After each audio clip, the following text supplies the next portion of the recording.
Bismillahirrahmanirrahim. Assalamualaikum warahmatullahi taala wabarakatuh. Alhamdulillah. Alhamdulillahi rabbil alamin. Assalatu wassalamu ala asrafil anbiya'i wal mursalin wa ala alihi wa sahbihi ajma'in. Wassallallahu ala sayyidina Muhammadin wa ala ali sayyidina Maulana Muhammad. Mana biasa memanjat syukur kita kepada Allah Subhanahu wa taala, kerana dengan limpah dan izinnya kita masih lagi dapat bersama pada pagi ini. Go of the day bersama dengan Atuk. Bersama dengan Atuk. Itulah pagi-pagi bersama dengan Atuk. Kita add dulu produk Atuk. Produk kegemaran ramai, iaitu perfume Kasturi dan perfume Kasturi Mariam. Kasturi Duha dan Kasturi Mariam. Kasturi Duha, Kasturi Mariam. Saya mah sudah ada. Sudah ada. Terima kasih. Terima kasih kerana Saudi berjanji dengan Atuk Zaiman. Terima kasih banyak. Abed Z, Abang Z, terima kasih. Quote of the day hari ini. Rancanglah hidup anda. Tajuknya simple saja. Rancanglah hidup anda. Jangan tak rancang hidup anda. Kena rancang. Plan your life. Life your plan. Sema-sema pagi hari ini, tajuk kita, dalam kehidupan kita, kita kena ada, mesti ada perancangan. Jangan tak ada perancangan. Perancangan bila kita boleh berfikir, boleh merancang masa depan kita akan lebih terjamin. Macam orang nak bina rumah, dia kena ada plan rumah, dia kena ada, lepas plan rumah, dia kena tengok layout rumah, bilik nak berapa, tandas nak berapa, berapa besar kitchen, berapa besar garaj kereta. Dia kena rancang. Rancang bukan kata panggil kontraktor, buat rumah saya sebuah, plan macam mana, kau buatlah sendiri. Kan? Jadi rancanglah hidup kita. Jadi kita juga, perancangan kita juga itu berubah-ubah, bersesuaian dengan matlamat, bersesuaian dengan persekitaran. Itu juga kena berubah-ubah. Di samping itu, Atuk nak tunjuk dua produk tu, iaitu Kasturi Mariam. Dia Kasturi Mariam. Terbalik. Kasturi Mariam. Yes. Kasturi Mariam untuk wanita, dan Kasturi Duha. Kasturi Duha, terbalik juga. Iaitu untuk laki-laki. Siapa berminat boleh tekan ni beg kuning. Beg kuning tu. Ada beg kuning. Saya masa pagi hari ini, tajuk kita ialah rancanglah hidup anda. Macam kita apabila kita nak bawa kereta, kita mesti ada tujuan. Itu nombor satu. Rancang hidup kita ni mesti ada matlamat yang jelas. Kena jelas. Kalau perlu tulis. Kalau ada suami, bincang dengan suami, apa matlamat family kita, kita kena buat. Ya Cik Mah, Cik Mia, apa khabar? Khabar. Jadi kita kena rancang, kita kena buat. Kena rancang dan jelas. Kalau katakanlah kita nak pergi, nak datang ke Kuala Lumpur, nak pergi Kuala Lumpur, kita kena rancang. Kita kena rancang nak ikut jalan mana, nak ikut Gomusan ke, nak pergi ikut Gerit ke, nak ikut Kuantan ke, semua boleh sampai Kuala Lumpur. Semua boleh sampai. Tapi ada jalannya elok ke, enjoy ke, ataupun lebih dekat ke. Itu di antara faktor-faktor yang perlu dah mikiran. Begitu juga dalam hidup kita. Hidup kita umur 25 set nak kahwin. 25. Atuk kahwin umur 27. Umur 25 nak kahwin, kena rancang cara nak kahwin. Ataupun umur 35 sudah nak beli rumah, kena rancang nak beli rumah. Bukan pakai terlintas je. Ataupun umur 22, 23 nak pakai Myvi kereta, kena rancang. Semua tu guna duit. Duit bro. Duit. Itu rancangan bagi orang yang nak kerja. Dan bagi cucu-cucu Atuk yang nak sekolah ni, juga kena rancang. Di sekolah guru biasalah tanya. Biasa tanya di sekolah guru, biasa tanya, kalau besar lagi nanti apa? Besar nanti apa cita-cita? Apa cita-cita? Nak jual perfume Kasturi Duha. Apa cita-cita? Cikgu tanya. Oh, saya nak jadi engineer. Ada yang kata nak jadi engineer. Tapi biasanya, minta maaf lah cikgu. Atuk nak beritahu.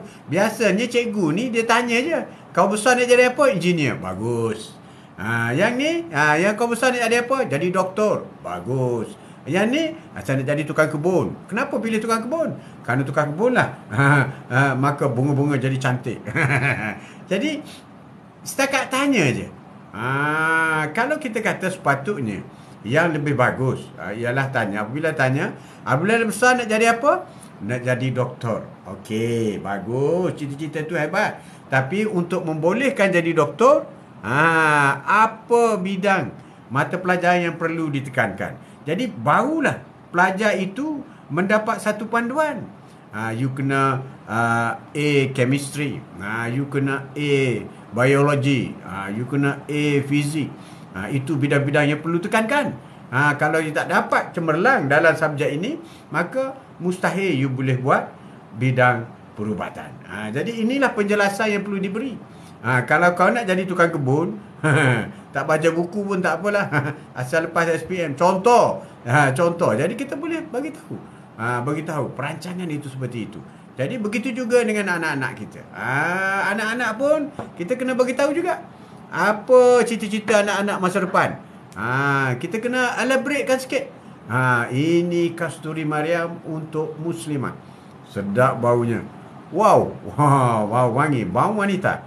Siapa berminat boleh buat pembelian. Tekan beg kuning. Beg kuning terus buat pembelian. Jadi dalam kita mendidik anak-anak kita sendiri, kita mesti faham dan mesti jelas apa yang anak kita nak masa depan dia. Biasanya kalau tanya, ya Muhammad Zul Haikal. Biasanya kalau kita tanya, Alung nak jadi apa? Alung nak ikut ayah. Macam tu. Jadi kalau ayah dia cikgu, dia nak jadi cikgu. Nur Putri, apa khabar? Assalamualaikum Tok. Selamat pagi, salam, ceria. Semoga Tok dan family sihat sentiasa. Amin. Amin. Terima kasih banyak. Atuk pun doakan Nur Putri ceria sokma. Ceria sokma. Ceria sokma. Jadi apabila kita bertanya anak kita, masa depan dia nak jadi apa? Dia jadi apa? Jangan bantah dia. Masa depan saya nak jadi polis. Alah, tak sukalah ayah polis. Jangan. Jadi untuk jadi polis, apa kelulusan kena ada? Apa bidang kena ada? Mungkin dia kena belajar dalam bidang undang-undang. Contohnya macam tu. Contoh. Dia belajar undang-undang ataupun sejarah. Dia kena banyak menghafal. Undang-undang ni banyak menghafal. Kena banyak menghafal. Kalau engineer, dia kena banyak matematik. Jadi itu adalah unjuran yang kita harus beri. Yang kita harus beri kepada anak-anak kita supaya dia fokus belajar. Bukan kata fokus lah. Apa dia pakai minat dia. Kau minat, saya tak minat lah fizik. Saya tak minat lah biologi. Oh, tak minat. Habis tu kau besar nanti nak jadi apa? Saya nak jadi doktor. Jadi dah kontradik dah. Di antara apa yang dia tak minat dengan nak jadi doktor itu sukar untuk dia mencapai cita-citanya. Jadi kita harus guide. Kita harus pandu. Kita harus dorongkan. Kalau Along nak jadi doktor, Along mesti tekankan kepada chemistry.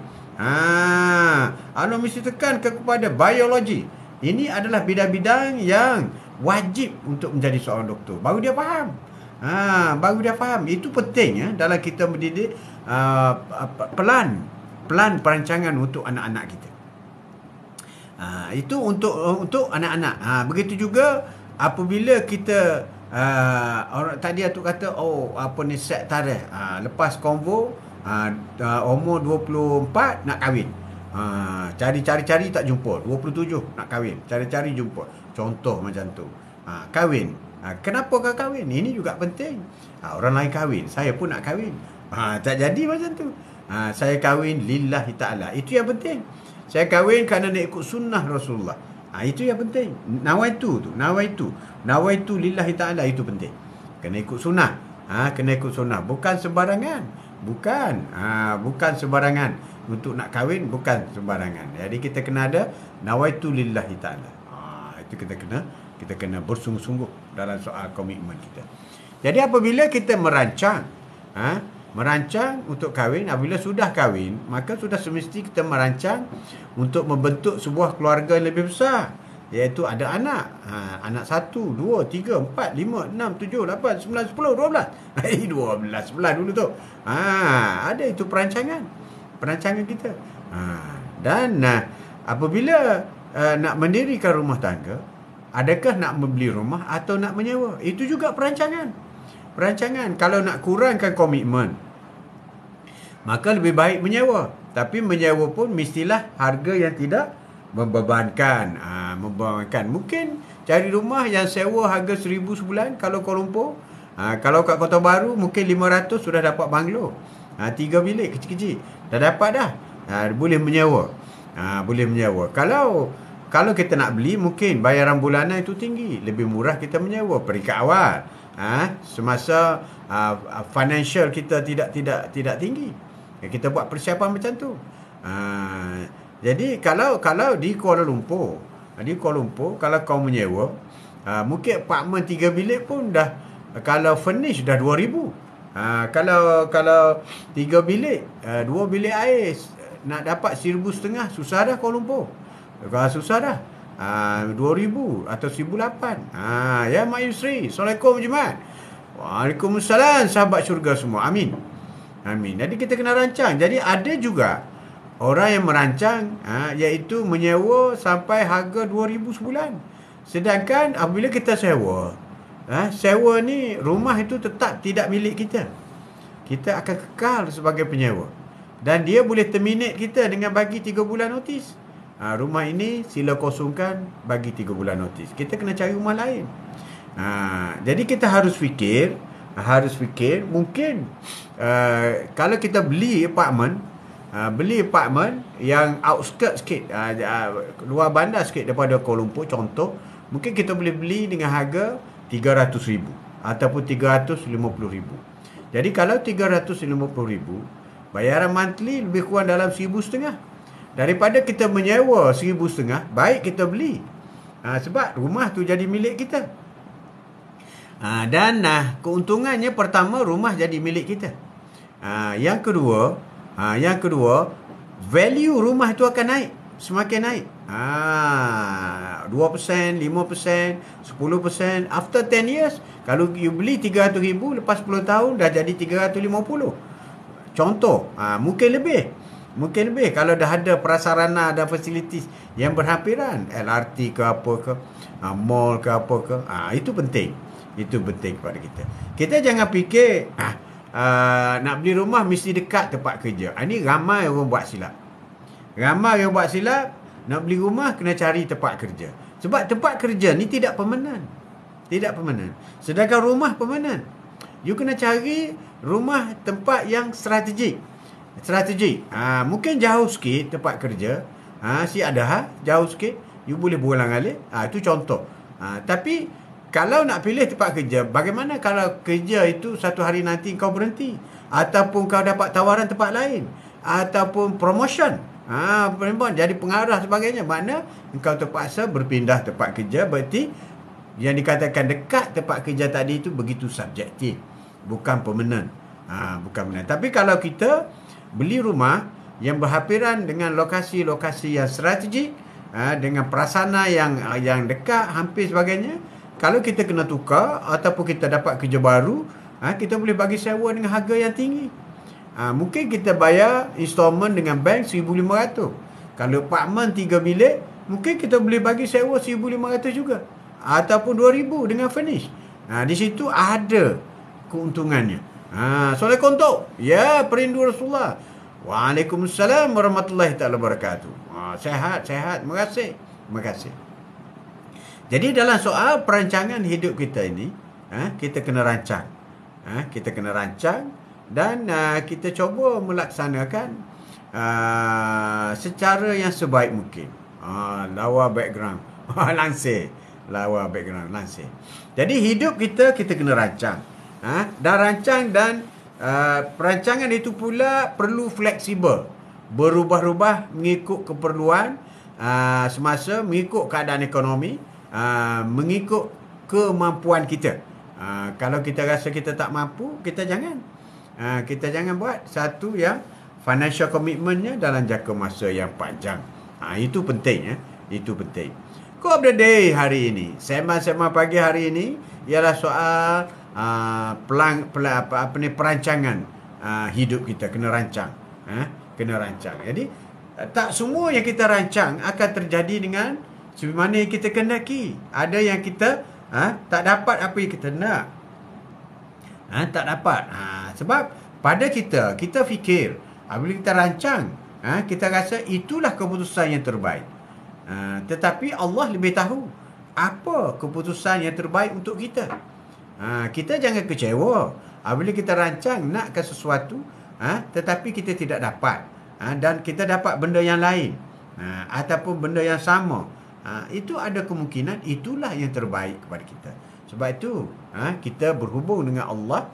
Hablu minallah ini ialah dari segi percayanya kita, yakinnya kita, berharapnya kita kepada kebaikan yang ditetapkan oleh Allah Subhanahu Wa Taala. Itu yang dikatakan qada dan qadar pada kita semua. Ini harus kita rancang hidup kita.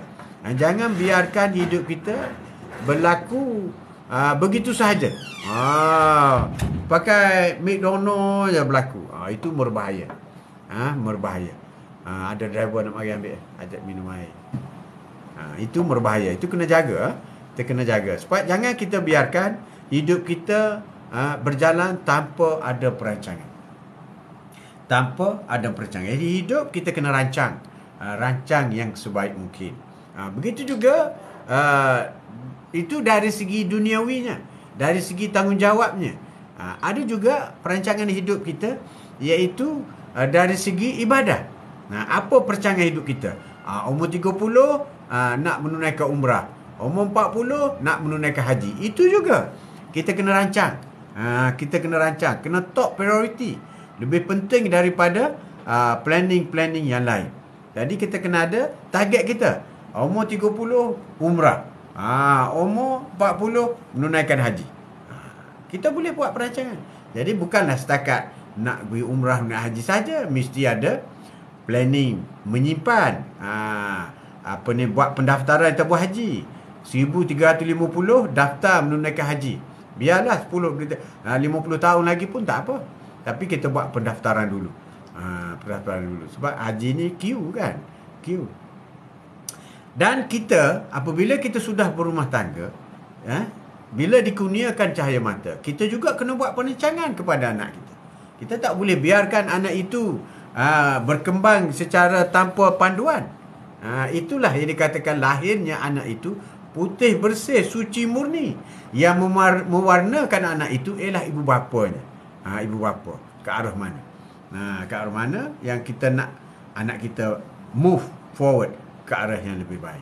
Jadi kalau kita nak anak kita itu tahfiz, mahir membaca Al-Quran, awal lagi mendekatkan dirinya dengan pembacaan Al-Quran.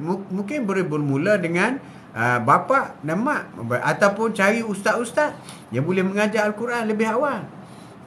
Lebih awal. Satu. Yang kedua, mungkin apabila persekolahan boleh hantar sekolah agama. Ini perancangan ni, ini semua perancangan. Dia tidak akan berlaku dengan sendiri. Kita harus buat supaya anak kita itu menjurus ke arah mana? Menjurus ke arah lebih menekankan kepada dunia atau menekankan kepada akhirat. Jadi yang terbaiknya ialah kita fokus kepada akhirat. Sebab bila dia berjaya untuk akhirat, dengan sendirinya dia akan berjaya di dunia. Tapi apabila berjaya di dunia, tak semestinya dia berjaya di akhirat.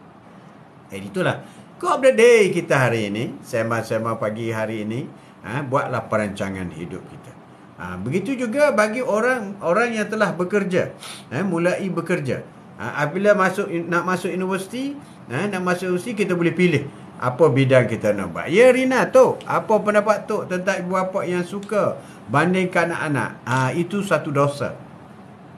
Satu dosa kepada ibu bapa. Jangan bandingkan dengan anak-anak. Jangan bandingkan. Jangan merendah-rendahkan anak-anak. Tapi ibu bapa mesti bijak. Mesti bijak dari segi kecermelangan anak-anak. Sebab anak-anak ni dari segi kecemerlangan, kecerdikan, kecerdasannya berbeza. Antara anak sulung, anak nombor 2, anak nombor 3, anak nombor 4, dia berbeza. Jadi pendekatan yang harus dibawa oleh ibu bapa juga berbeza.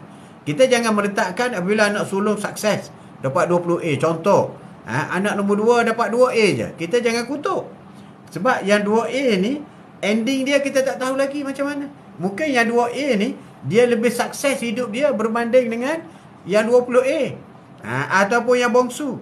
Yang bongsu pun hanya SPM je. Kita jangan fikir apabila dia ada SPM saja, masa depan dia gelap. Tak boleh. Tak betul. Oh, baru tahu ada hukum. Ada. Saya disih oleh ibu bapa sebab tak kerja. Mujuk ada suami baik. Tak boleh. Itu satu dosa yang dilakukan oleh ibu bapa. Menyisih anak-anak. Tak boleh. Itu semua adalah ketentuan daripada Allah Subhanahu Wa Taala. Kita harus ingat, sejarah banyak mencatat bahawa anak yang kurang berjaya lah yang menjaga ibu bapa semasa tua. Bayangkan kalau katakanlah dah ramai dah, katakanlah anak 5 orang, ada doktor, ada engineer, semua hebat-hebat belaka. Yang bongsu bekerja sendiri dengan suami pun sederhana. Dia ada masa banyak menjaga ibu bapa. Yang bekerja ni dia datang masa cuti je, mungkin setahun sekali. Mungkin setahun sekali. Dan tidak ada masa nak berjenguk. Mungkin dari segi keuangan dia boleh bagi lebih, tapi dari segi masa tak ada. Orang tua ni apabila sampai kepada peringkat tua tak sihat, dia bukan nak duit lagi. Dia nak kepada perhatian. Dia nak kepada menyelesaikan masalah dia. Katakanlah dia sakit, dia nak orang yang boleh hantar hospital, bukan nak suruh hantar duit. Katakanlah dia sakit, dia nak orang yang boleh picit dia. Bukan boleh pakai video call macam tu je. Rina, saya sampai lama tak kontak dia orang sebab takut dihina dan rendah kalau ibu bapa. Tak nak sedih ketika pregnant ni. Tak boleh. You kena kontak, you kena berhubung dan you kena minta reda dengan ibu bapa. Reda, minta maaf, selalu minta maaf. Telefon minta maaf, minta maaf. Kena. Sebab reda ibu bapa adalah reda Allah Subhanahu Wa Taala. Biar dia nak kata apa pun tak kisah. Sebab kita jangan kita mengalah tak apa dengan ibu bapa. Tak apa Rina. Dia teruskan. Sebab akan sampai masanya apabila ibu bapa kita tak sihat, sakit, masa itu dia akan tahu anak mana yang dia boleh tumpang, anak mana dia boleh tempat bergantung. Ramai dah berlaku. Dia jadi doktor, sibuk jaga orang sakit, tapi tak ada masa nak jaga ibu bapa. Yang kerja luar negara, balik 5 tahun sekali. Itu je lah. Jadi ibu bapa merana di rumah, yang akan jaga yang kurang berjaya. Sebab itu jangan menghina yang kurang berjaya. Sebab yang kurang berjaya ini adalah ketentuan daripada Allah Subhanahu Wa Taala. Sebab yang kurang inilah akan menjaga kita sehingga ke akhir hayat. Orang tua mesti sedar ni. Mesti sedar. Mustahil dia jadi doktor, berhenti doktor kerana nak jaga ibu bapa. Dia tak akan buat. Tak ramai, tak ada orang buat lah. Ataupun dia menjadi ketua pengarah, berhenti kerana balik nak jaga ibu bapa di kampung. Tak ada. Tapi yang akan menjaganya ialah yang ada di kampung lah. Yang hidup sederhana apa semua. Jadi ibu bapa kena sedar, jangan membezakan anak-anak. Pencapaian dunia jauh sekali dengan pencapaian akhirat. Hati lillahi ta'ala, sayangnya ibu bapa bukan terletak kepada duit. Silap besar ibu bapa yang sayang kepada anak-anak apabila menilai anak-anak itu berdasar kepada siapa yang bagi duit banyak. Itu silap besar. Sepatutnya siapa yang mendorong supaya ibu bapa kita solat, supaya ibu bapa kita baca Quran, boleh bawa bapa kita solat Jumaat di masjid, boleh bawa ibu bapa kita mendengar ceramah agama, boleh bawa ibu bapa kita panggil ustaz membaca Al-Quran. Ini yang lebih penting. Kalau duit berkepuk-kepuk datang pun tak guna, kalau Al-Quran pun tak boleh baca, kan? Jadi anak ini yang akan membantu kita. Jadi harus sedar, ramai dah. Anak-anak yang cemerlang, 10 anak cemerlang, 10 tak ada. Yang tinggal mak dengan ayah di rumah je. Akhir sekali pergi rumah orang tua. Itulah. Sebab itu kalau ada 1-2 yang kurang berjaya, jangan cepat bercanggah. Engkau ni bodoh lah. Tak tengok ke macam mana abang, kakak engkau semua berjaya. Mulut tu jaga sikit orang tua. Sebab yang kau kata bodoh inilah akan jaga kau. Silakan. Nak air, nak makan pagi, tak ada orang datang. Macam tu. Susah lah. Susah. Yang lain kerja, yang lain tidur, yang lain duduk London apa semua. Cari yang dekat je lah. Cari dekat. Masa tu baru mak bapak tahu betapa bernilainya anak yang ada dekat. Masuk kubur bawa malam je, tak bawa ijazah master PhD. Tahu pun Rina. Tapi amalan yang baik, berkhidmat kepada ibu bapa itu penting. Redha ibu bapa itu penting. Biarlah ibu bapa nak kata apa pun, kita mesti pergi jumpa mak bapak. Dia nak maki ke dia nak apa, you don't care. You tetap pergi. Tetap pergi, insya-Allah. InsyaAllah syurgalah bagi anak yang patuh kepada kedua bapa. Cici, Assalamualaikum Tok Encem. Waalaikumsalam warahmatullahi taala wabarakatuh. Wow, kecilnya foto dia, tak nampak. Tak nampak. Nampak macam pemandangan. Sema-sema pagi hari ini, sementara menunggu untuk breakfast. Ada orang nak belanja hari ini. Breakfast. Oh, baik Tok. Thank you Tok Rina. Kena biar ibu bapa nak maki ke nak apa, tak apa Rina. You tak pergi juga. You bawa buah tangan juga. Dia nak ambil, dia nak balik pun tak apa. Allah suka tu. Anak yang sabar dengan kerana ibu bapa, Allah sayang. Allah sayang dia. You ada dalam kandungan, anak you dalam kandungan sedang memerhatikan bagaimana you menghormati ibu bapa. InsyaAllah one day anak you akan menghormati you si mana you menghormati ibu bapa. Itu penting. Itu penting Rina. Ya Puan Hasnia. Assalamualaikum semua. Waalaikumsalam warahmatullahi taala wabarakatuh. Terima kasih. Terima kasih. Sema-sema pagi hari ini bersama dengan Atuk. Kasturi Duha. Inilah produk keluaran Atuk. Wow, bau wangi. Seronok bau. Seronok bau Kasturi Duha. Siapa nak tekan beg kuning. Boleh buat pembelian. Kau update hari ini. Sema-sema pagi hari ini, hidup ini kena rancang. Kalau tidak, kita akan dirancang oleh hidup. Kita kena rancang hidup kita. Kita kena rancang. Pertama sekali, hindarkan daripada membuat hutang. Itu paling penting sekali. Percayalah, hidup tak ada hutang adalah hidup yang aman, damai. Jadi kalau setakat mampu beli kereta Azia, beli Azia. Jangan kerana malulah kita pegawai beli Azia je balik kampung. Beli Toyota lah, Camry ke apa. Tak pasal-pasal.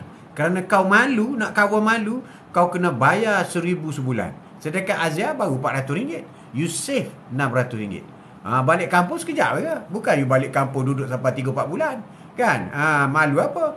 Cici, thank you semua sahabat Duha yang sudi hadir di live Atuk. Terima kasih banyak. Terima kasih banyak kerana sudi tap-tap Atuk. Sembang-sembang pagi hari ini. Jadi kita kena perancangan. Terutama apabila sudah berumah tangga. Kena buat perancangan. Banyak hal. Pertama, perancangan paling penting sekali. Bila kita nak menunaikan fardu haji. Itu penting. Ramai pasangan ni tidak berbincang mengenai untuk menunaikan umrah atau fardu haji. Satu. Yang kedua, kita merancang anak pertama kita. Bila nak lahirkan, merancang. 2. Yang ketiga, untuk bermulakan perumahan tapak yang baru, rumah yang baru. Maka rumah seperti mana kita nak sewa? Nak sewa. 3. Dan yang keempat, dengan pendapatan kita sekarang, berapa kita boleh sumbang kepada ibu bapa? Jangan tak sumbang. Ada orang gaji RM1,500, 10 sen pun tak boleh bagi ke ibu bapa. Teruk tu. Kalau nak tunggu RM15,000, bila RM15,000? Bila? Jadi buat sekadar kita mampu. Jadi itu adalah planning wajib. Planning wajib. Pertama ialah sumbangan kepada ibu bapa. Itu penting. Setiap bulan kena buat. Supaya kita mendapat barakah. Barakah daripada Allah Subhanahu Wa Taala. Perancangan kita juga, kita harus dalam kerjaya kita. Kalau kita seorang ahli perniagaan, kita rancang sebagai seorang ahli perniagaan. Nak bermula macam mana, nak tingkat lagi modal. Dan Atuk nak pesan, jangan sekali-kali buat hutang. Jangan sekali-kali. Oi, sedih ada hutang ni. Atuk dah lalu dah. Nak besar ke perniagaan buat hutang. Bagaimana kalau perniagaan tu lingkup? Habislah. Kerana malu nak balik kampung beli kereta besar. Kita kena tanggung 9 tahun. Kerana nak balik setahun sekali. You nak balik kampung setahun sekali, you kena tanggung beban keuangan 9 tahun. Apa jadi kalau kerja terjejas? Covid baru ni ramai orang menangis. Suami isteri kena berhenti kerja. Komitmen rumah, komitmen kereta, komitmen anak. Lebih-lebih lagi anak yang dimanja-manjakan dengan kemewahan. Anak tak mampu dah nak pergi dengan nak pergi sekolah dengan bas, tak pergi. Mesti kena pergi hantar kereta juga. Kereta pula kena kereta besar. Sebab bapa yang ajarnya. Itu yang menyedihkan kita. Jadi perancangan dalam soal kehidupan itu terlalu penting. Setiap masa, setiap saat sentiasa berbincang suami isteri. Kalau yang belum kahwin juga kena merancang. Kalau nak cari boyfriend, cari yang teguh. Minta maaf cakap lah. Kalau you cari yang jual burger tepi jalan, bila dia boleh beli rumah harga 300,000? Bila? Kan? Bukan nak mengata lah, tapi katalah tu. Jadi nak cari suami, biarlah suami yang boleh menyara hidup kita. Iaitu sekurang-kurang boleh menyediakan tempat berlindung, rumah, boleh membeli pakaian, sekurang-kurang 3 pasang setahun, boleh bagi makan dan minum. Itu syarat-syarat asas. Syarat-syarat asas untuk menjadi seorang suami. Dan seorang isteri juga mesti bersedia untuk patuh dan setia kepada suami. Quote of the day hari ini. Sembang-sembang pagi hari ini bersama dengan Atuk. Kita sembang pasal perancangan kehidupan kita. Kita kena rancang. Ramai yang perancangan kita ada yang tidak memasukkan faktor ibu bapa. Sehingga dia tidak menjadualkan hidup dia itu. Bagaimana kalau ibu bapa dah tua nanti, siapa yang nak jaga? Siapa yang nak bela? Siapa yang nak tanggung makan? Kalau rumah tu sewa, siapa nak tanggung rumah sewa? Kalau perubatan hospital, siapa nak tanggung perubatan hospital? Itu semua ramai yang pasangan yang tidak memasukkan dalam perancangan hidup dia. Dia lupa kepada ibu bapa dalam perancangan itu. Sebab itu menjadi beban. Sebab itu dia kata duit tak cukup lah nak bagi mak. Sebab dia tak rancang. Dia tak ada dalam master plan dia sumbangan kepada ibu bapa setiap bulan. Tak ada. Orang yang tak ada master plan sumbangan kepada ibu bapa setiap bulan, maka rezekinya susah. Hidupnya susah. Macam-macam. Macam-macam rumit. Sukarnya hidup. Solusi hidupnya sukar. Jalan keluar sukar. Tidak nampak. Berilah. Terima gaji je. Ini abah, ayah, ni RM50. Tak apa. Sikit pun tak apa. Jangan tak bagi. Jangan tak bagi. Itu adalah contoh-contoh yang perancangan kita yang perlu kita buat supaya kita tidak terbiar daripada tidak mempunyai satu perancangan yang baik. Sebelum kita meneruskan, dan biasa kita membaca Ummul Kitab Al-Fatihah, dan kita niat baca Al-Fatihah, kita sedekahkan kepada Rasulullah sallallahu alaihi wasallam. Kita sedekah kepada Rasulullah, kepada keluarga baginda, kepada sahabat, jiran-jiran, rakan-rakan Quote of the Day yang sudi bersama dengan Atuk, dan muslimi, muslimat, mukmini, mukminat. Semoga Allah sampaikan pahala Al-Fatihah kita baca. Al-Fatihah. Bismillahirrahmanirrahim. Alhamdulillahirabbil alamin. Ar-Rahmanirrahim. Maliki yaumiddin. Iyyaka na'budu wa iyyaka nasta'in. Ihdinas siratal mustaqim. Siratal ladzina an'amta 'alaihim ghairil maghdubi 'alaihim waladdallin. Amin. Amin. Amin. Quote of the Day bersama dengan Atuk hari ini. Sembang-sembang pagi hari ini bersama dengan Atuk. Jangan lupa Kasturi Duha. Kasturi Duha. Sedapnya bau, wangi.